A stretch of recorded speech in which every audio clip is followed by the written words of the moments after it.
Welcome to The Art of Construction, the podcast dedicated to helping you grow your business. Together, we'll explore the world of construction with some of the best minds of the industry. Your host, Devin Tilley, a micro-influencer and sometimes disruptor, will take you on a journey that will lead your business to the next level. What's up, Art of Construction? Devin Tilley here, and it is a beautiful, sunny Friday here in sunny Colorado, where we just skipped winter this year, and we're going right into construction season, and we're going to have as much fun as possible today with our buddy Chad and talking about how his story that led him to FH Construction. And I'm so jazzed for this conversation because I am the leader of the Art of Construction, Mike, but I get to take this global megaphone and share and weave these different stories together through the Art of Construction Master Facilitators.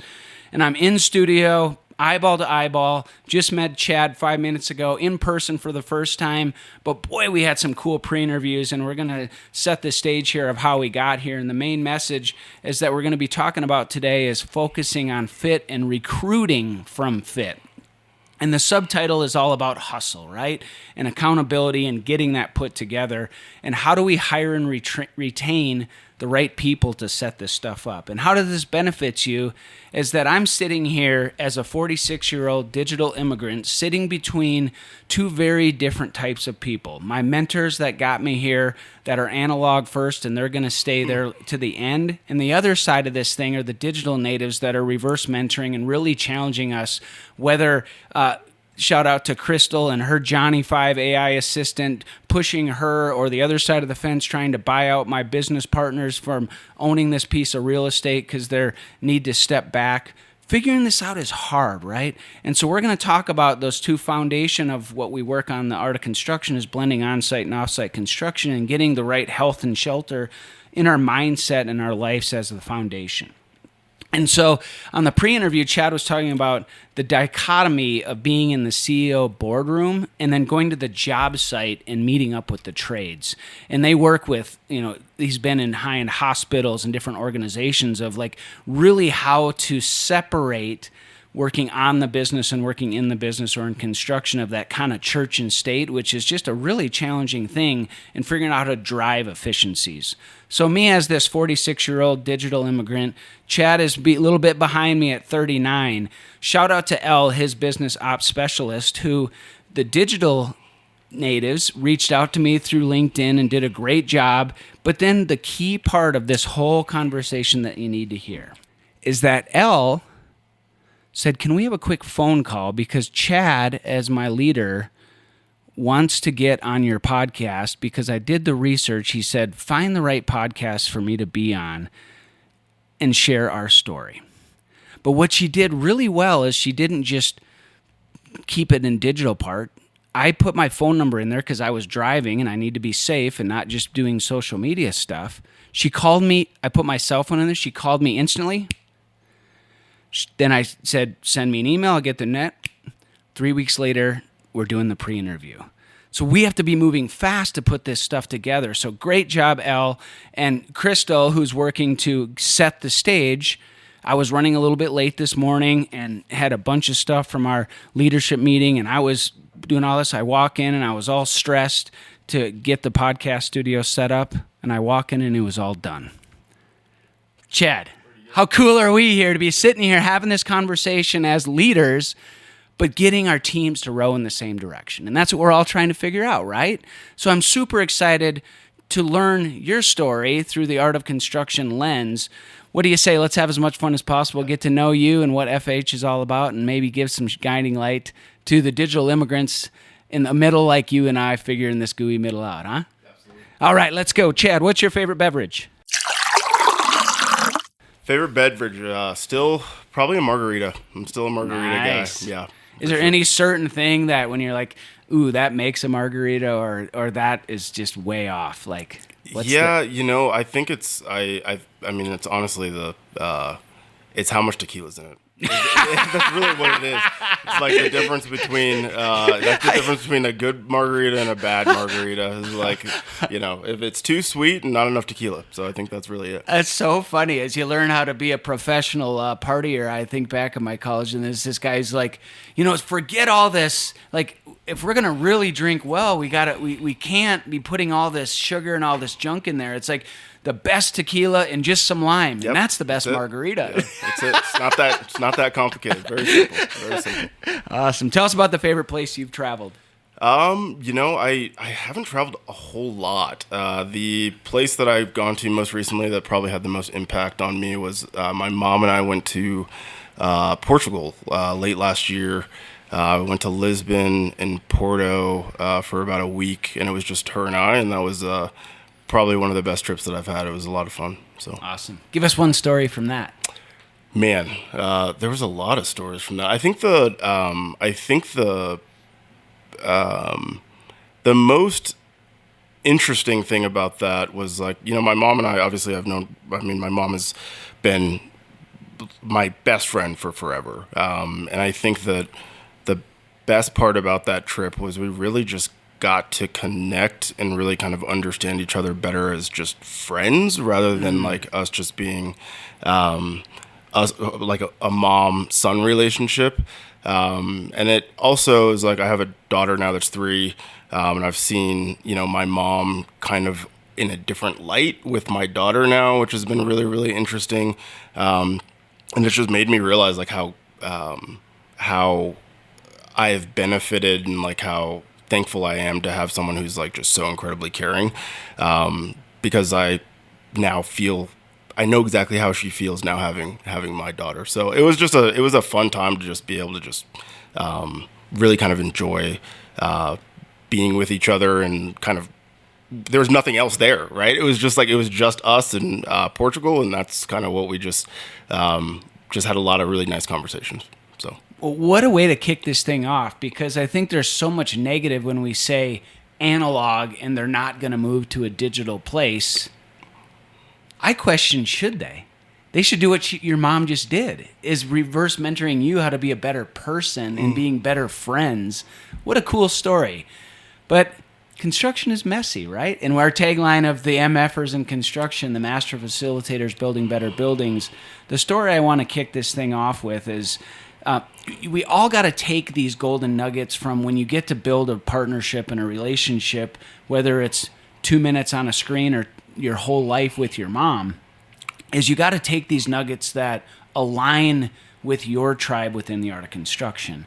And my favorite thing when I was doing all the research to share Chad and FH's story was where we're building a new website, and we've really struggled with this, getting the right quote-unquote headshot through AI to understand this business front, but more importantly, what does it make that person in that business and that really tick as a partner to build teams within a team within the art of construction. And we'll put links in the show notes, but my favorite thing of going through your guys' website was that business in the front, party in the rear, less sweet on the margarita, more just get to the point type stuff. And on that picture, and when you click on it, it flips around and it was like their family, their fishing of what makes that person tick. And I think that was really the impetus of Chad Harris and Devin really putting this thing together of like, what makes the fit work for them personally first to then tie the business together. Because the old comment when you don't take this personal, it's just business from the MFers, that's a different type of MFer that we think of in the master facilitator community, right? So what is your favorite hobby or interest outside the construction silos we're going to talk about breaking down today that we passionately call the art of construction? Great question. I like to golf. I love anything sports, really. So I'm starting to think that I can be a golfer. I'm not a good golfer, but I think I'm going to get better. And then anything that has to do with anything sports. Love going to games. Was born in Denver, so like love all the Denver sports teams.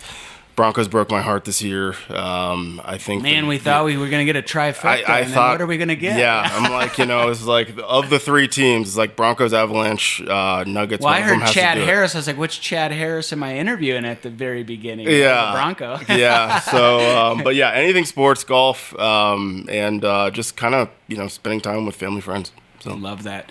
Well, is Elle a golfer? Elle, I do not believe is a golfer, but she played basketball in college. Well, so the reason I asked the question is because whatever your Elle listening this around the globe, and whatever your owner operator is, my goal is someday to get FH Construction is to come play Wanch golf. We'll leave Wanch golf to where it's going to be. We're going to leave it there. Okay. And you're going to have to come do the research to understand what Wanch golf is, because Crystal, my Elle, her final interview was playing Wanch golf, and I asked her, "Are you a golfer?" And she said, "I would like to be." And she became a leader of the tribe from playing Wanch golf. Okay. So we'll leave it at that. But let's start all the way back to the beginning of, Chad, what is your story that led you to being the partner and co-founder at FH Construction Group? Yeah, I've really loved building my entire life. Like, I was a big Lego kid, always with my dad, was always trying to find something to build. I'd say that what really led me into construction was really design. I've always really loved architecture. I've always loved the way that like buildings make people feel. But I was a really bad architect. I just didn't really have like a very creative bone in my body, I don't think. And I still remember like I had a professor in college when I was taking kind of some gen ed courses with drafting, and probably some of the best advice he gave me was like, you just don't want to do this. You're just not that good at it. You're not that, you're really not that great at, on the design side. And he was right. So I went kind of to the next best thing, which was construction. So leaned in construction. The engineering degree part of it was also not that easy for me. I wasn't the best at math, up to that point, but really worked at it to get through, construction management degree. And then I really fell in love with construction with my first internships. So which also came from most of my story is about people really just kind of taking a shot on me, to be honest with you. And my dad, I was a freshman in college. I hadn't taken any construction courses yet. And my dad was sitting next to someone on a plane that was a vice president at a huge construction company. And they just chatted. And my dad got off the plane and he called me and was like, this guy's going to give you an internship. Just like send him an email. And I was like, okay, like why would this guy give me an internship, right? And I did. I sent him an email. They interviewed me like probably the same week, and they flew me out to Milwaukee for my first internship, and that's really what started my love with construction. So. Oh man, I love that. So the hustle of your dad passionately for you, but then you taking action, and that's how most construction relationships really start, right? Yeah. I think my dad also really wanted me out of the house in the summer. Like he was like, well, it's a win-win. How do we get Chad a job and out of the house in the summer? So win-win for everybody. Love it, man. Well, on our pre-interviews and getting to know each other digitally first before we meet up in person, is you told me a story about communicating on the job site. Can you talk through that? Of like, you used that a really good way of using the specific story about having these aha moments to blend how we got here from the past, sitting here today, and how you and I can be better leaders of tomorrow. Yeah, I think I say this a lot, where like I kind of sit in between two probably generations of construction, two kind of thought processes on construction, and I still remember that same internship that I had. My first week was interesting. My first week I was in a new place. I'm from here. I drove to Milwaukee. In my first week, I remember like the first 3 or 4 days, I just didn't no one really talked to me. It was, it was a big job, huge project. Everybody was under the gun, right? I mean, it was a large healthcare project. It was my first internship, and I remember 3 or 4 days in being like, I feel like I should be doing something, right? And there was a superintendent that was, who was under the gun, was always kind of on the go, that was sitting kind of in a cube next to me. And I remember going to him and just being like, hey, am I like supposed to be doing something? Like, is somebody going to tell me what I should be doing? What do I do here? And he said to me, and I'll never forget this. He said, well, what you need to do is you need to show up at 6 and you need to work really, really hard, ask no questions, and leave at 6. That was like his whole thought process was like, you show up, you don't speak, you do as you're told, you don't think, you don't ask questions, and then, 3 months later, we'll send you home, from your internship. And I really remember that. It was striking to me mainly because I was like, well,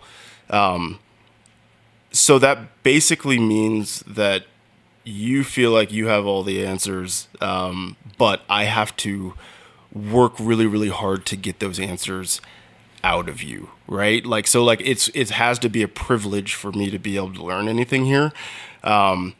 And I also will fast forward and say like that person also was one of my biggest advocates on the job as like towards the end of it.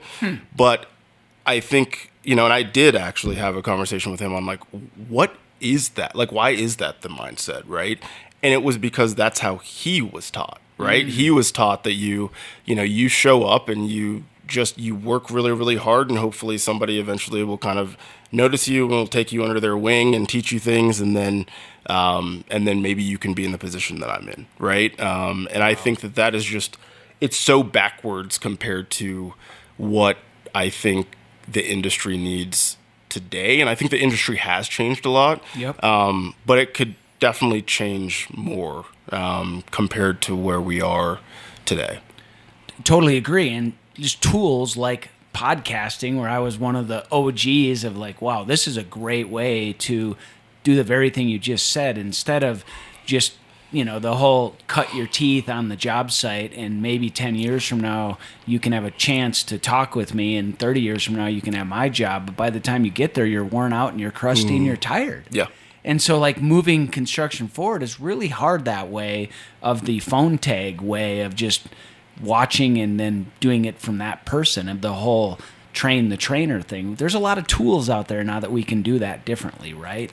And so that's where I think it's kind of our job. And on this intro, I really am using this digital immigrant terminology, and shout out to Scott Hicken, who has edited 50 of my podcasts, and him and I had a lot of conversations around that, where he was a DJ on the side and did all this digital stuff first, and learning from each other. But it all boils down to right person, right seat, and fit, right? Yep. And so you can have all the hustle in the world, but day to day, we have a window and door company. If you have zero interest in windows and doors, it's really hard to put a career passionate about windows and doors. Yeah.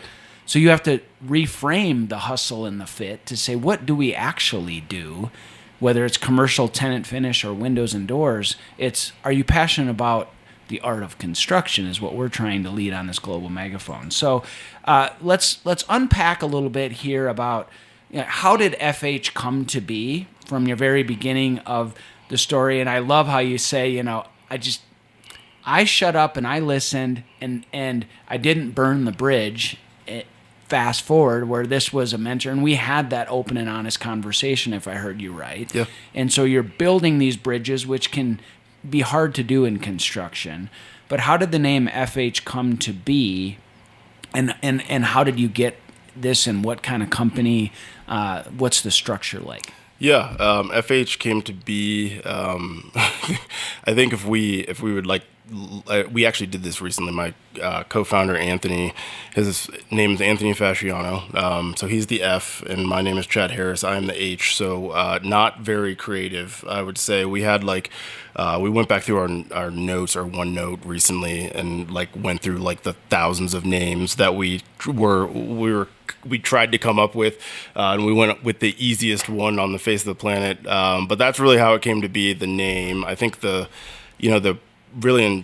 starting point to that was really just kind of a little bit of a curiosity of, could we start something and back to your point, where we could find the right people that fit with kind of our thought process. And that thought process, I don't think isn't too terribly different than a lot of other people's, but it was building something where I really felt like people could be proud of who they were at the construction company. And that was something that was really, really important to both of us. And something that I've always kind of really leaned into in construction, which is, I don't specifically in the state of Colorado, I don't look like a lot of, people in this market. And I've always been really aware of that. And I also have always been very, I'd say like uncompromising on who I thought I was, who I wanted to be. And regardless of the fact that maybe I didn't fit like the typical construction mold, that I felt like I really kind of had a lot to bring to the table. Good for you. And thanks for saying that. That's super cool. Yeah. And but I also think there's a lot of people that are like that. Totally. Right. And I've had the benefit to recruit most of my career, and there's a great number of people who were just looking for a shot. Right. And all of those people kind of felt the same way. And I was like, we could build something around that. So that's really kind of how FH came to be. Is we both had a passion for people, but we had a passion for people to kind of come as they are, whoever they are, and contribute in a way that I think the industry needs, but it doesn't have to look like whatever this box might be that they tell you in school that it really needs to look like. So, and I really do think that in general, like the newer generation is really teaching us more than we're teaching them about authenticity and truly being passionate about the industry as a whole, rather than just the way that we told them that the industry had to be. That's a fascinating concept that, if I heard you right, you're saying the reverse mentorships are teaching us much more about humility and, empathy. I think us digital immigrants think you say the word digital and you think they're just behind their screen, and Facebook has them so screwed up they don't know what to do. And our parents are the ones that really teach people to have a heart, but yet in construction, it's kind of been a little bit opposite of like the school of hard knocks is, you if you go into construction, it's when you go onto a job site and you're the one cleaning up the job site and learning to see how it actually works is pretty frightening to how it kicks off, right? It is, and it's an extremely intimidating business to come into if you don't know anything, right? Yeah. Like, and I think but I think it's also one of the most inclusive businesses once you're there. I really do. I mean, I think that like I was a laborer for multiple summers. Again, my dad trying to get me out of the house, right? When I was like kind of like late high school and early college. And the camaraderie that you have with people when you're, throwing concrete forms and it's 100 degrees outside, everybody's doing the same thing. Everybody's kind of moving towards the same goal, right? And I think that's... Well, and it's so rewarding. Like, I've never been able to go to like a CrossFit gym or whatever, but like golf is my passion. And how do you get yourself right? Of like, you can get in pretty good shape on the construction job site if you're really taking care of your mental health and paying attention to the safety meetings instead of just checking the box, right? Yeah, I agree. I mean, I also think that like the opposite can be true, right? And I think the really good companies, I've had such a awesome opportunity to work for really, really good companies and really great leaders, that those leaders, for the most part, were always people who were people first leaders. And they had a lot of empathy for people and kind of what they were going through, not just on the job site, but outside of the job site, right? And I think that's also incredibly important, going back to what you just said about like the mental health piece, because everyone shows up to work but no one really knows what's happening to those people outside of that. Totally. And I think that's a huge portion of of the overall fit conversation. Yeah, we just put the picture of what you're supposed to be on the job site, not what they actually are. For sure.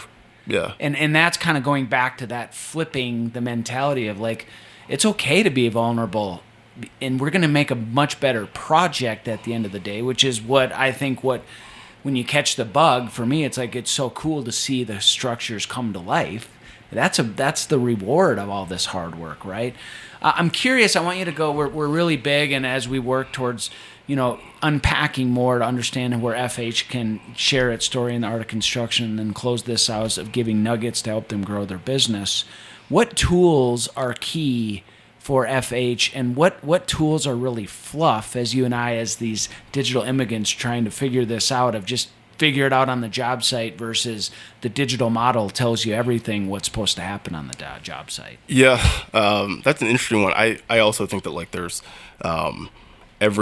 I would say every week now we're getting calls about some newfangled, fantastic construction software that's going to change everything. I think that anything that's not allowing you to communicate more efficiently is fluff. So, I mean, I think most of the things that we're dealing with that we do today on the tool side are all ways to communicate more clearly and quicker. Someone the other day told me, we were in a meeting and they were like, construction is one of the only industries that still has 4 generations of people. So 4 generations of workers that are in construction who all communicate differently. What you just said about the Facebook thing, the way our parents potentially communicate on Facebook. Our parents, then my business partner, he is the youngest person I think on Facebook. He loves Facebook. But between that generation and then the new generation that's coming in, who really hasn't communicated on a phone. I mean, they use a phone to communicate, but very differently with Snapchat and all these different things. Which is back at the beginning when Elle called me right away. I was like, wow. Yeah, sweet. Shocking. Yeah, yeah, that is shocking to me. Good for her. But yeah, so I think the tools that we are most focused on today is how can we paint a picture for communication a lot faster, and more precisely, to be able to really stay in the field. And I think that that's the one thing that we focus on a lot, is how can we make sure that the people who are working for us, they came here to build. They didn't come here to sit behind a computer screen, all day. So I think the tools that we're focused on using today really are more to get people out of their seat and give them the information to contribute more to truly what drives a project, which is execution.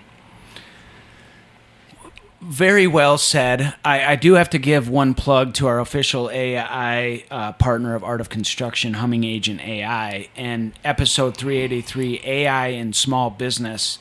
It's been very transformative. Yesterday was my quarterly focus day. If you go back, we really adopted the entrepreneur operating system in our business.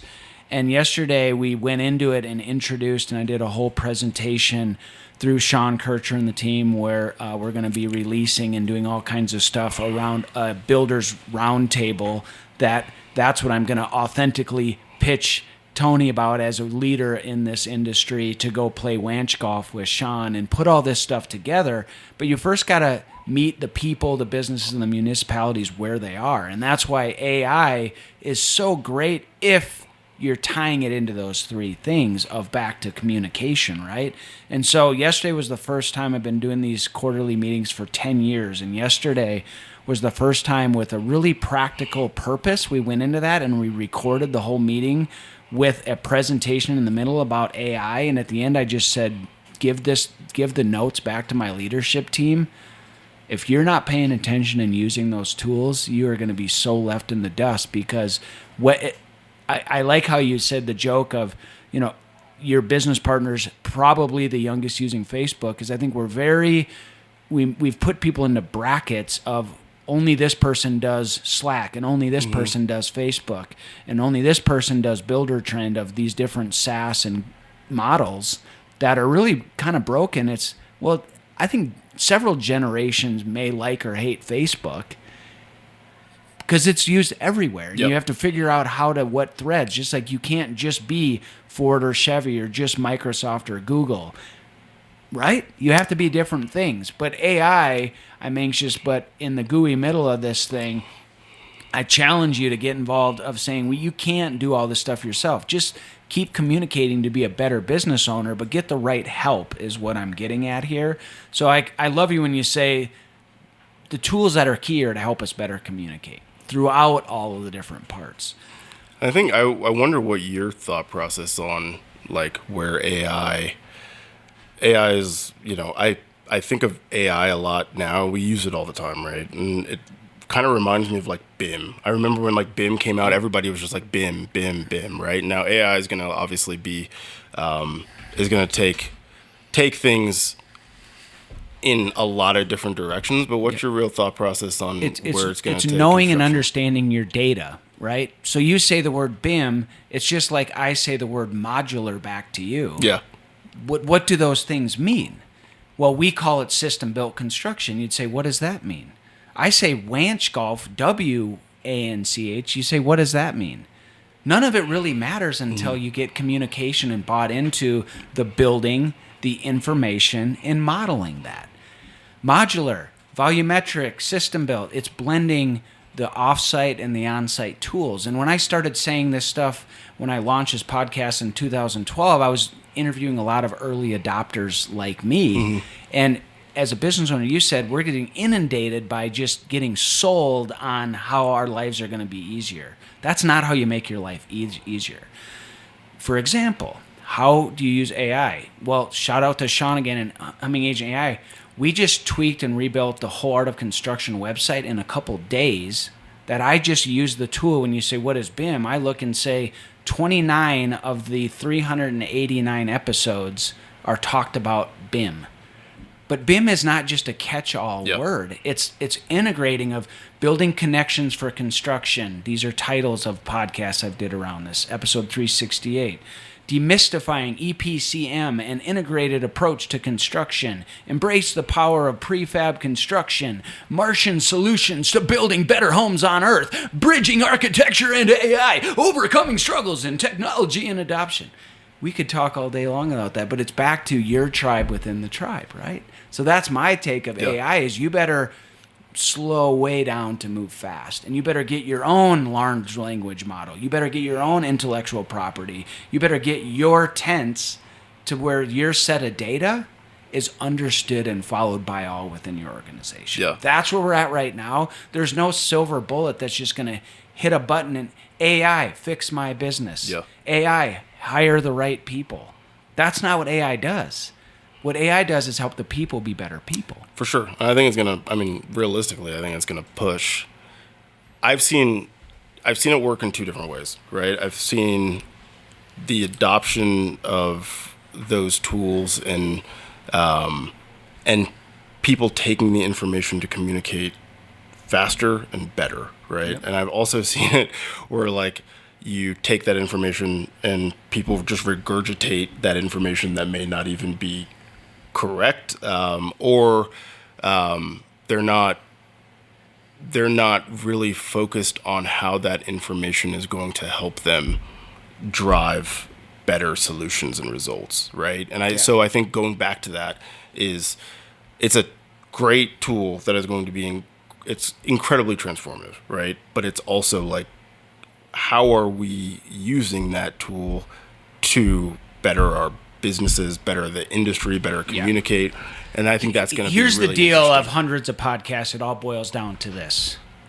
You can't automate a shitty process. You cannot. And construction is a shitty process that we're trying to automate. And all these people are trying to come in and tell us, use my tool to automate your process. And we say, do you know what what is this pain? What is the solution to this tool? And most people have built these SaaS, shitty, stackable models that they've spent all this money through VC money that they're now trying to sell something and looking for a solution to their problem. Yep. Well, you first have to solve the problem. Agreed. And so that's where we're at of you can't automate a shitty process. So with that being said, as we sit here recording this to where I've been doing a lot of research and we got a lot of exciting stuff coming down the pike with Art of Construction around how to automate a kick-ass process. But we're doing it from the human approach and like sitting around the table and talking through that. But it can be super overwhelming. Of yesterday from the leadership, we recorded 8 hours and it spit it out and blew my mind. But someone still has to read and script the AI to the AI. Like you can't AI the AI. But the other part is right now is the easiest time to get involved in it because it's just going to getting more and more complex. These large language models are getting they're so far in front of us, you can't keep up. So I think we just have to slow down and say what is the right approach and what is the process at FH as it sits here today with you and I as leaders to lead our businesses within the Art of Construction. Yeah, I think at the end of the day, we're a construction company, right? So we have to we're judged by what we produce and what we execute at the end of the day. Totally agree. So that starts with what you just said, with good field leadership, good people who really truly understand how to build. We want to be extremely transparent. Like I think our goal has always been to be transparent with our own team, no secrets there, with our trade partners, with our and with our owners. So everybody has access to the same information, and so everybody can make the right decision for them, right? Going back to that is really just being more cost certain. Like when we say we can provide X for something, we want to be able to always be able to do that, barring anything crazy, right? Anything that's like a big change or anything that we that an owner may want. We want to be able to say we started here and we finished here at the same time. And a lot of that goes back to honestly just really, really good pre-planning. And then I've always said like what's really important is to really to have some great wins. Milestone wins as you go along on the project, because the projects are long, the days are long, the people who are working on those projects are it's hard work. So really creating a lot of shared wins for the team as you go along through the project is, I think, what really makes a huge impact on not only your team, your trade partner teams, but like at the end, you can all be proud of something that you put in place. Totally. And as looking at your website, the type of projects you're doing are these big infrastructure. It's really construction. The mindset is you're only as good as your last project to get the next project. Yep. And that's the dog eat dog world of they hold that over your head. So you have to get cost certainty to begin with the end in mind. You have to really have approaches to have the right partnerships, right? And that's hard to do, especially in today's world where it's really hard to quote unquote pencil projects when you're only as good as your last one, to keep cost certainty moving forward for you to pay your bills, have people be able to go do what they want to do outside of that, right? Yeah. And so, I love your thing about transparency, but really I think the key thing is that milestones of setting those wins along the way is really important, because they are such long business marriages that a lot of times you're halfway through, people are saying about how they want to get divorced, and that's really sticky, right? Yeah, I think the threat of divorce is just as bad. Right. And I think that everybody then starts to play a little bit scared, and that's when people start to hold everything really close to the vest, right? Like the trade partners who know that there's going to be a problem. They start to hold that problem close to the vest and kind of continue to kick the can down the road. Because it's huge cost mistakes. Correct. Yeah, correct. And I think that like if you can get to a place that's a little bit more transparent overall, then I think that everybody then they have the confidence to be able to tell people the good and the bad news early enough for everyone to make the right decision down the road. I love that. But it's hard to get there. It's hard to build that trust, and and there's I think there's certain market sectors that lend better to it.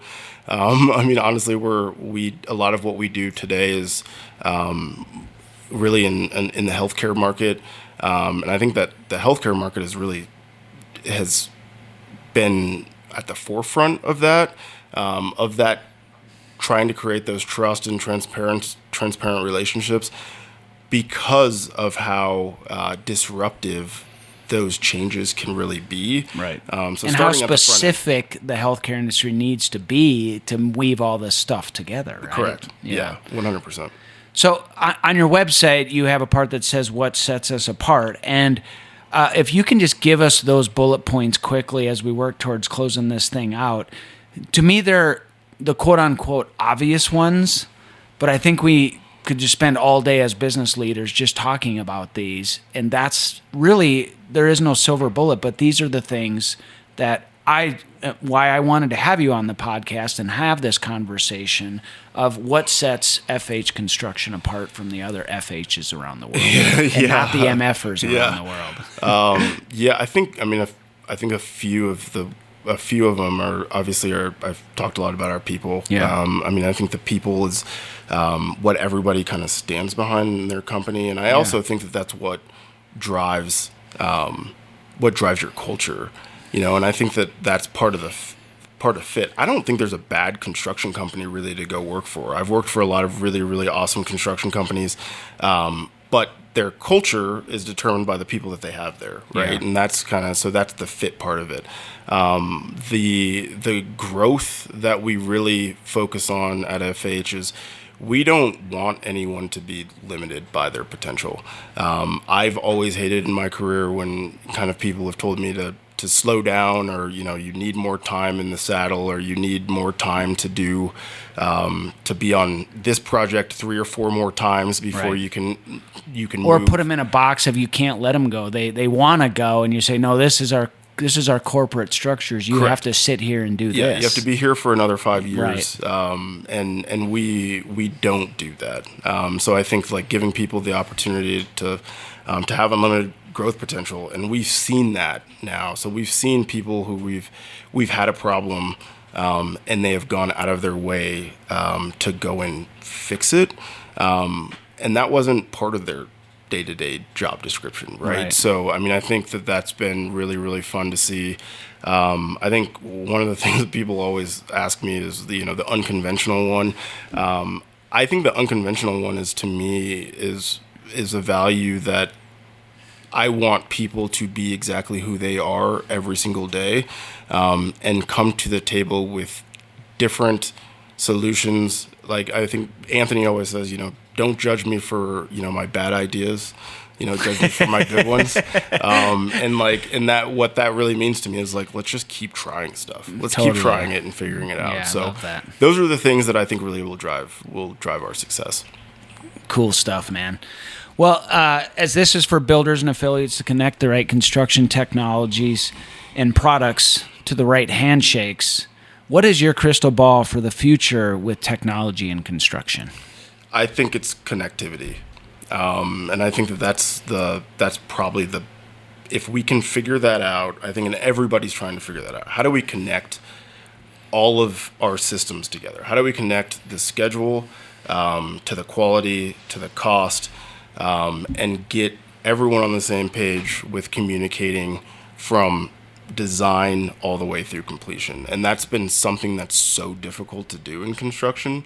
In the past, it was basically impossible because it started with BIM, and then it became digital octuplets, because one for the attorney, one for the architect, Correct. One for the builder, one for the offsite, one for the window guy, one for the tenant finish guy, one for the door guy, one for the window. I have a solution for you. It's called the art of construction. It's taking the artist and the digital builders and the physical builders and put them together, and we call that the art of construction master facilitator community. And selfish plug for you to say, shout out to L, who got you and I here, that now we know you have a little bit more of what, when I say AOC, most people think of something other than AOC, but you now know that connection part, right? And I totally believe And I've been at this since 2012 on this podcast and running a window and door business. Putting this stuff together is really, really hard. But you know what? If you don't start doing it now, you're going to be left in the dust because there's computational power and large language models to do that. And if you don't know the word agentic with AI, you better go figure that out. Because that's what we're really talking about. The agentic is taking your people and your model to tie that into the art of construction. And that's what we're doing with the Art of Construction Master Facilitators.